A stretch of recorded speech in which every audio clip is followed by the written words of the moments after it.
Bonjour à toutes et à tous. Alors, la chronique Adudule fête son premier mois anniversaire. Oui, ça a commencé le 13 janvier. Donc ça fait maintenant un mois que j'anime cette petite chronique tous les jours. Alors, je voudrais faire un petit point. Bon, le petit point, il n'est pas brillant. Vous devez bien vous douter que comment dire, notre information est plutôt anxiogène parce qu'on parle de plus en plus de ce fameux coronavirus. Et justement, ce fameux coronavirus, j'avais fait un petit article qui a eu pas mal de succès. C'est un de ceux de la chronique qui a été le plus vu, où j'expliquais que les instances dirigeantes, les instances de l'ombre, passent leur temps à vouloir nous imposer des faits anxiogènes et nous conditionnent. Et qu'à ce titre, Hollywood est une usine à conditionnement. On a eu le droit depuis des années à certains films où on voyait des pandémies, des épidémies qui se répandaient un petit peu partout sur la planète. Et puis c'est allé crescendo. Dans les années 90, il y a eu un film, oui, c'est les années 90, L'Armée des 12 singes, c'est même un film que j'avais adoré. Et puis petit à petit, les scénarios ont augmenté, toujours en allant toujours dans le même sens, et se sont rapprochés. Et chaque année, Hollywood a pondu un film comme ça anxiogène. Et pour en arriver à 2009, où j'expliquais dans mon article qu'à ce moment-là, l'OMS, en avril 2009, si mes souvenirs sont bons, l'OMS, l'Organisation mondiale de la santé, avait bougé ses curseurs de manière à pouvoir passer en état de catastrophe, c'est-à-dire en état de pandémie, bien plus facilement qu'elle ne pouvait le faire auparavant. Et elle avait effectué tout ça entre le 25 et le 27 avril 2007, avant même que ne se déclare vraiment quoi que ce soit. Et tout était parti du Mexique. On parlait de peste porcine. Et en fin de compte, après, on s'était rendu compte que ça avait viré. Bon, je suis pas épidémiologue, mais bon, je me renseigne. Tout ça avait viré en ce fameux virus H1N1. Et déjà à l'époque, les vrais épidémiologistes s'étaient rendus compte que ce fameux virus n'avait rien de naturel, qu'il avait tout de quelque chose de créé de toutes pièces. Alors quand on a affaire à une cause, on doit voir les effets et on doit surtout voir à qui profite le crime. Et déjà le fait que l'OMS bouge comme ça ses curseurs, ça pouvait laisser entendre qu'elle avait une petite idée derrière la tête. Et cette idée derrière la tête, c'est tout bonnement la vaccination imposée. Bon, il se trouve qu'à l'époque, j'ai expliqué, les gens n'ont pas réagi parce que ce fameux H1N1 qui devait faire des millions de morts à travers la planète, en fin de compte, ça a été un pet de lapin dans la blogosphère et on s'est rendu compte que ça n'avait pas fait plus de morts et même moins que d'habitude que notre fameuse grippe saisonnière n'en fait chaque année. Chaque année, je crois, en France, elle tue la grippe à peu près 10 000 personnes. Et à travers le monde, suivant les années, ça va de 250 à 700 000 personnes. Or, cette année-là, rappelez-vous, la mère Bachelot était restée avait acheté 96 millions de doses de vaccins. Elle s'était même fait vacciner devant les foules. Et puis, on était resté avec les vaccins que les Français avaient payés avec leurs impôts. Il y en a plusieurs dizaines de millions de doses qui sont restées, qui ont été redistribuées aux Africains, ou qui tout bonnement n'ont servi à rien. Et ce qui est très important, c'est que les gens qui se sont fait vacciner à l'époque, on s'est rendu compte que il y avait eu des effets ensuite de neuroleptie. Les gens qui avaient subi ces vaccins, après, dans les centres hospitaliers, dans les semaines qui ont suivi, on a constaté des dizaines de cas de gens qui souffraient de neurolepsie du fait de s'être fait ingérer ces fameux vaccins. Donc on peut dire que à l'époque, il y a 11 ans, 11 étant un chiffre particulier, un chiffre que je n'aime pas beaucoup et que j'explique dans mes bouquins, l'OMS avait fait chou blanc. Pas tout à fait, j'ai oublié de le préciser dans mon article, elle n'a pas fait chou blanc parce qu'elle a réussi à passer une loi qui, en cas de pandémie, lui permettrait par la suite de prendre le contrôle sur tous les gouvernements. C'est-à-dire Je m'explique clairement, si jamais un gouvernement n'était pas d'accord pour la vaccination d'office du peuple, l'OMS prendrait les rênes en main et pourrait décider, en utilisant l'armée et la police, de faire vacciner tous les gens de force obligatoirement. Donc on peut dire qu'elle a quand même gagné quelque chose de très important. Et dans mon article, j'expliquais qu'il ne fallait surtout pas paniquer et qu'il n'y avait pas à paniquer parce que un vaccin, ils étaient en train soi-disant de chercher un vaccin, et j'en revenais à là où profite le crime, à savoir que s'ils cherchent un vaccin, c'est pour gagner de l'argent.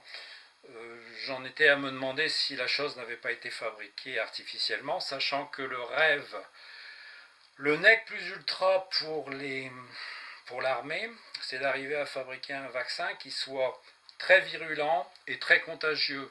Ce qui n'existe pas dans la nature, fort heureusement, parce que la nature fait très bien les choses, entre guillemets, si je peux me permettre de parler ainsi. On a affaire très souvent avec des virus qui sont ou vraiment très mortels et très vite, c'est-à-dire qu'ils infectent l'hôte, et l'hôte n'a pas le temps d'être trop contagieux et trop longtemps, parce qu'il est mort avant. Ou alors les virus qui sont contagieux sont très peu mortels. Et le rêve, bien sûr, de tous ces psychopathes qui nous dirigent, c'est mieux que la bombe atomique, c'est plus propre, c'est de pouvoir fabriquer un virus qui réunisse les deux, qui ait entre guillemets les deux qualités, à savoir pouvoir fabriquer quelque chose qui soit une bombe au niveau mortalité et une bombe au niveau infection. Et il se trouve que j'ai continué mon enquête. C'est pas du tout mon boulot. Bon, je suis un technicien, je m'intéresse à la science, mais la médecine, la virologie, je ne connais pas plus que ça, donc je dois recouper des informations. Et je me suis beaucoup renseigné, et justement en me renseignant, je me suis rendu compte qu'on n'arrivait pas à avoir vraiment les chiffres au niveau les gens qui étaient infectés, les gens qui étaient contagieux, les gens qui étaient guéris, ceux qui mouraient. Les chiffres étaient vraiment contradictoires et c'est ça qui m'a mis la puce à l'oreille. C'est pour ça que j'ai voulu continuer. Et en continuant ma petite enquête, tout comme je le fais toujours pour pouvoir écrire, je suis tombé sur un article qui datait déjà de juillet 2019, mais qui relatait déjà des faits qui dataient déjà, où il était question d'un couple de scientifiques chinois et de leurs élèves qui étaient au Canada et qui travaillaient entre deux laboratoires P4, c'est-à-dire deux laboratoires qui travaillent sur toutes les saloperies qui nous préoccupent actuellement, c'est-à-dire tout ce qui est très très très très viral. Et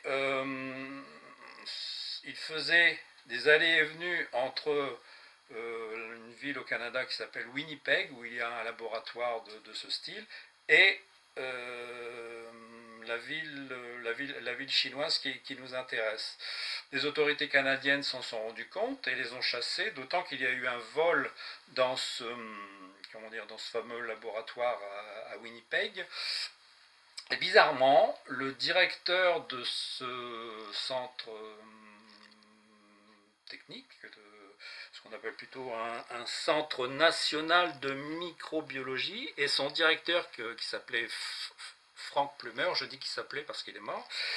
Il est mort exactement le 6 février dernier à Nairobi, alors qu'il se déplaçait pour une conférence. C'était un spécialiste qui s'intéressait au sida, au VIH. Il est mort à l'âge de 67 ans, brusquement, alors qu'on l'emportait à l'hôpital. Alors, c'est quand même bizarre, ce monsieur qui travaillait et était responsable dans une officine où il y a eu, un vol en lien direct avec Wuhan et en lien direct avec ce fameux coronavirus qui nous intéresse, décède brusquement. Naturel, pas naturel, hasard, pas hasard, j'en sais rien du tout, mais toujours est-il que c'est un fait qui mérite d'être mentionné. Alors pourquoi j'avais envie de reparler de tout cela? Parce qu'on entend tout et son contraire. Bon, j'ai pas la prétention d'apporter des preuves judicieuses. J'essaie simplement de mettre le doigt sur certains points qui peuvent nous porter à nous interroger, à vous inciter à vous renseigner vous-même, parce que Pour moi, l'étoile noire, c'est-à-dire l'élite qui nous dirige et ces médias serviles, j'ai vraiment l'impression qu'ils ont retenu la leçon de 2009. Ayant toujours dans le collimateur l'idée de vacciner les gens, ils se sont dit, bon, en 2009, ils ne se sont pas fait avoir parce on a mis la dose trop haute, on a mis la mise trop haute, à savoir que on leur a trop foutu la pression, on a voulu trop leur foutre la trouille, on va faire l'inverse. C'est-à-dire que là, ils sont en train de nous servir le repas, mais à l'envers, ils commencent par les douceurs, par le dessert, en nous disant bon, vous inquiétez pas, c'est pas méchant, il y a quand même rien de. Il n'y a pas beaucoup de cas. Moi, j'ai vu passer, comment dire, un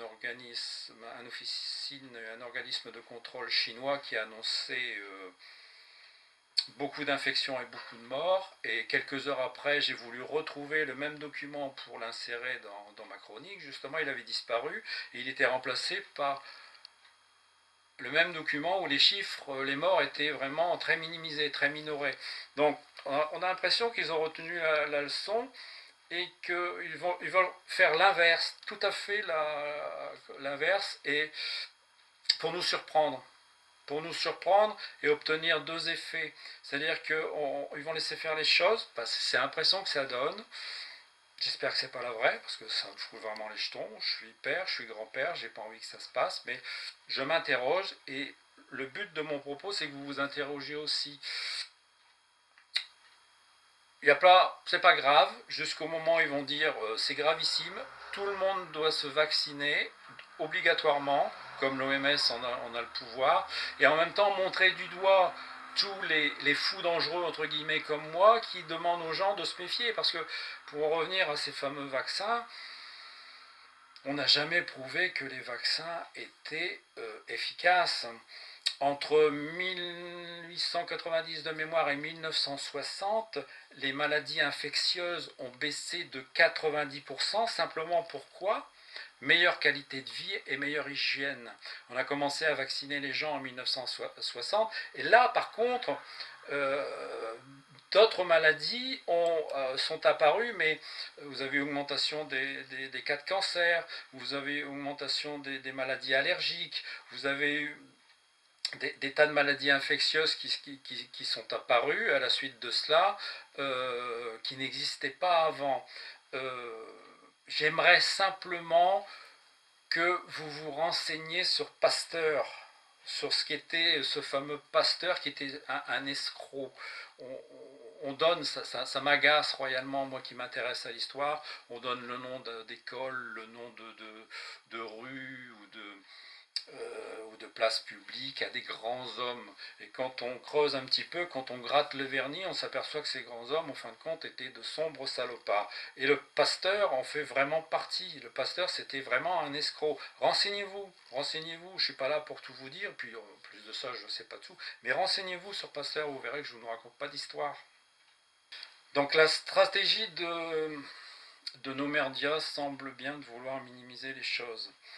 Regardez ce qui s'est passé avec ce fameux médecin chinois qui est mort et ses 7 collègues qui ont voulu avertir les autorités de la dangerosité de la chose. Si on les avait écoutés, on aurait gagné 3 semaines sur cette saloperie. Et les autorités chinoises, comme par hasard, n'ont pas écouté, ont laissé faire. Pourquoi? Ça se posait des questions. Il y a déjà 20 ans, vous aviez un haut gradé de l'armée chinoise, je ne sais plus son nom, je ne sais plus comment il s'appelait, j'ai pris quelques notes, il s'appelait Xi Yaoxiang.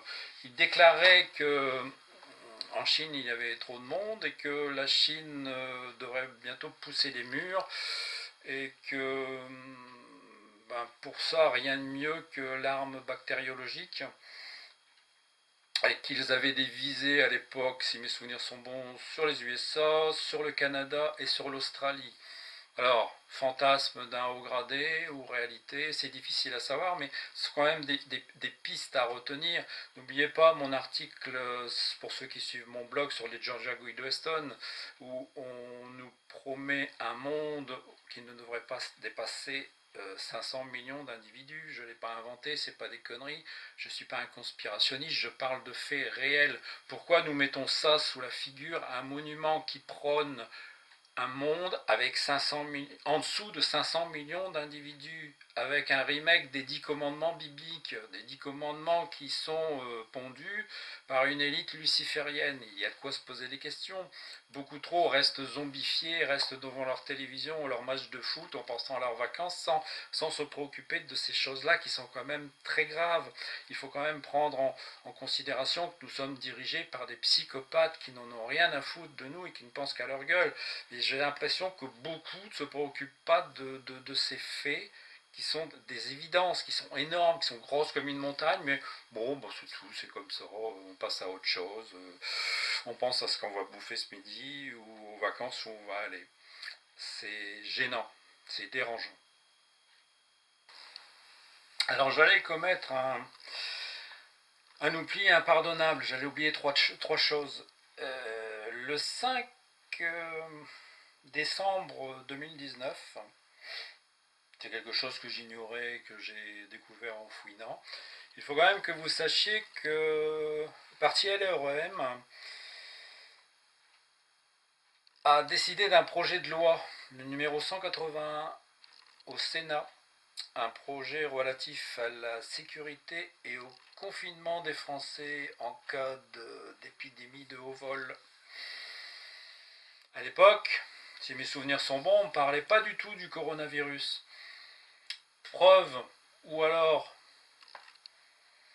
on peut envisager qu'il se préparait à quelque chose. N'oublions pas que, et j'ai oublié de le mentionner dans mon article, il y a 2 ans, Bill Gates avait participé à une simulation, je crois que c'était à New York aux États-Unis, une simulation justement sur un type de coronavirus. Et comme par hasard, si le hasard existe, cette fameuse simulation partait de Chine et se répandait à travers la planète. Cette simulation a été reprise à New York, et là j'en parle dans mon article sur Bill Gates, a été reprise le 19 octobre dernier à New York, devant des hauts responsables, également un responsable chinois de la santé, toujours concernant une simulation sur le coronavirus. On en a même parlé au Forum économique de Davos. Donc, il y a quand même beaucoup de concordance de faits. J'aimerais également aborder, avant de terminer cette petite vidéo, 2 choses. Non seulement les gens qui avaient pris le fameux vaccin H1N1 en 2009 avaient déclenché des troubles inquiétants, mais j'aimerais également parler du Tamiflu. Vous savez, c'était un antiviral qu'on administrait aux gens à l'époque pour soi-disant les prémunir contre cette saloperie de H1N1. Et tous ceux qui l'ont pris sont tombés comme des mouches. Les virologues, les spécialistes de la chose se sont rendus compte après qu'il y avait eu plus de morts chez ceux qui avaient pris ce fameux Tamiflu que en ce qui concernait proprement dit l'infection virale. Donc il y a de quoi se poser des questions si jamais on vous repropose ce genre de saloperie à vous administrer. Et encore une chose, et c'est cette chose-là sur laquelle j'aimerais revenir, je n'ai pas assez insisté dessus dans mon article, c'est que j'expliquais, et je le réexplique encore une fois, un virus est ou très mortel ou très contagieux. Il n'est jamais les deux à la fois, dans la nature. Mais il semblerait que des scientifiques fous aient réussi le rêve de l'oligarchie, le rêve des militaires, c'est d'avoir réunir les 2 éléments à la fois, de manière à nous concocter une bombe atomique dans le domaine bactériologique.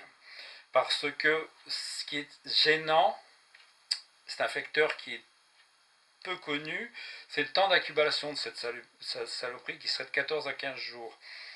S'il est très virulent, très mortel, si vous avez un temps d'incubation de 2 semaines, vous pouvez être porteur durant ces 2 semaines et contaminer des tas de gens autour de vous, les contaminer avec quelque chose qui est extrêmement virulent. Et ça, c'est un élément de la chaîne que je n'ai pas mentionné dans mon article et que beaucoup ignoraient, c'est la virulence de cette chose mélangée à son degré de latence, c'est-à-dire à son temps d'incubation. Donc je pense que nous avons là, et je ne veux pas effrayer les gens, ni m'effrayer moi-même, nous avons là quand même affaire à une belle saloperie créée de toutes pièces artificiellement, parce que la nature ne produit pas ce genre de choses. Produit à quel dessin? J'en sais rien, j'ai quelques idées. Je préfère que vous fassiez votre opinion vous-même en vous renseignant et en lisant mes articles. Voilà. Et comme j'étais en train de vous parler de psychopathes, j'ai réalisé un article sur un beau psychopathe philanthrope, à savoir Bill Gates, que je vous invite à lire si ce n'est déjà fait. Bill Gates avait soi-disant donné sa fortune pour de belles et grandes œuvres. On oublie une chose, c'est que Bill Gates vaccine par exemple en Inde des jeunes filles contre leur gré pour le papillomavirus qui a causé des morts très suspectes. Le gouvernement hindou est en procès avec Bill Gates. Bill Gates donne d'une main, il donne son pognon d'une main, mais il impose des campagnes de vaccination en Afrique sur les petits Africains, on leur implante des saloperies, et ce qu'il donne d'une main, il le regagne allègrement de l'autre avec ce que Big Pharma lui rétrocède sur tous les vaccins qui sont alors distribués pour les malheureux. Et au niveau des vaccins, j'aimerais vous faire remarquer une chose.